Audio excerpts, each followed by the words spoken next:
1억 원의 주인은 송 기자 이거 어떤 사건입니까? 네, 이렇게 살다가 이런 일이 있을까 싶을 정도의 사건인데요. 제주도에서 이제 중고로 구매를 한 겁니다. 냉장고, 제주도에서 김치 냉장고를 구매를 했는데 받아보고 열어보니까 돈이 들어있었던 겁니다. 그 돈도 1억 1천만 원이 들어있었다고 해요. 5만 원권으로 2,200장이 들어있었습니다. 이게 지난 6일에 제주도에서 있었던 일인데 신고는 구매자가 했습니다. 너무 큰 돈이 들어있으니까 놀라서 신고를 했는데 현금 뭉치는 냉장고 바닥에 비닐로 쌓여서 테이프로 감겨서 붙어 있었다고 합니다. 그러니까 저 김치 냉장고 바닥에 저 돈이 이렇게 붙어 있었다. 네, 테이프로 붙어 있었습니다. 그러면 약간 이 김치 냉장고가 좀 떠 있었을 것 같은데 그거를 어떻게 그 운송하는 사람들 중고 업자들은 또 못 봤을까요? 자, 그런데 소장님, 저는 이게 만약에 액수가 조금 적었다면 조금 상황은 달라졌을 수도 있다. 그런데 네. 이제 너무 큰 돈이니까 네. 신고를 한 게 아닐까 약간 네. 그런 생각도 들고 말이죠. 네. 앵커의 얼굴을 모든 시청자께서 보셨어야 되는데 그 다행히 갈등하는 카메라가 안 잡고 얼굴을 있었습니다. 네. 경물생심이라고 사실 막 5만 원짜리가 이만큼 있으면 누구나 다 이거를 신고해야 되나? 가져면 안 되겠지 이런 생각을 하겠죠. 그러나 대부분의 사람들은 그럼에도 불구하고 액수도 너무 크고 무슨 돈인지 모르니까 신고를 하겠죠. 그렇지만 여전히 이 돈은 누구의 돈일까? 왜 왔을까? 결국 누구한테 가게 될까? 이런 생각 모두가 다 하게 되죠. 예. 그런데 이 중고 방금도 아까 제가 말씀드렸지만 바닥에다 이런 걸 깔아놨으면 두께 때문에 이게 약간 기우뚱하거나 아무튼 붕 떠 있었을 것 같은데 말이죠. 맞습니다. 왜 몰랐을까요? 봤다고 합니다. 서울에 있는 한 중고업체였다고 하는데요. 뭐가 있는 걸 보긴 봤는데 이게 돈인 줄은 모르고 보통 냉장고에 이 수평을 맞추기 위해서 어떤 기구들이 있는 경우가 있는데 냉장고 이 균형을 맞추기 위해서 있는 어떤 물체가 있는 줄 알았다. 그냥 돈인 줄은 몰랐다. 이렇게 얘기를 했습니다. 승현님, 그럼 지금 이 돈 어떻게 관리를 하고 있는 건가요? 그냥 한 가지만 여쭤볼게요. 만약에 2,200장이거든요. 1억 천이면 그것도 5만 원짜리로 집에 5만 원짜리 2,200장 있는 분들 많을까요?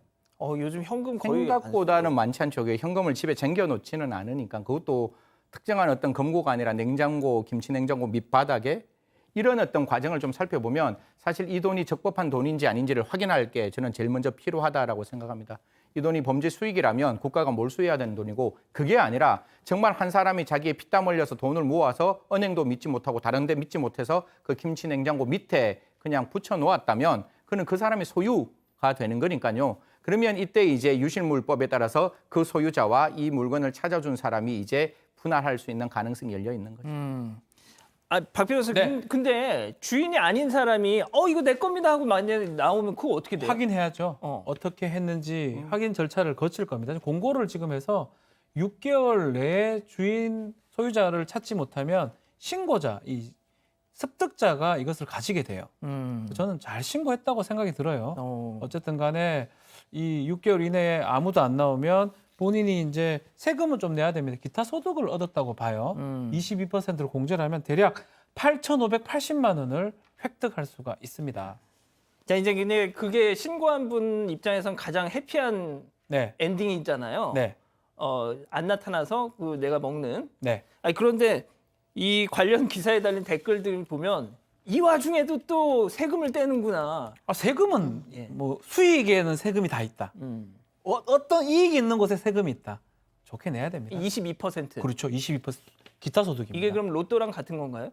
같을 겁니다. 아마 거의 수익률이 기타 소득으로 봅니다. 그렇습니까? 네. 그렇군요.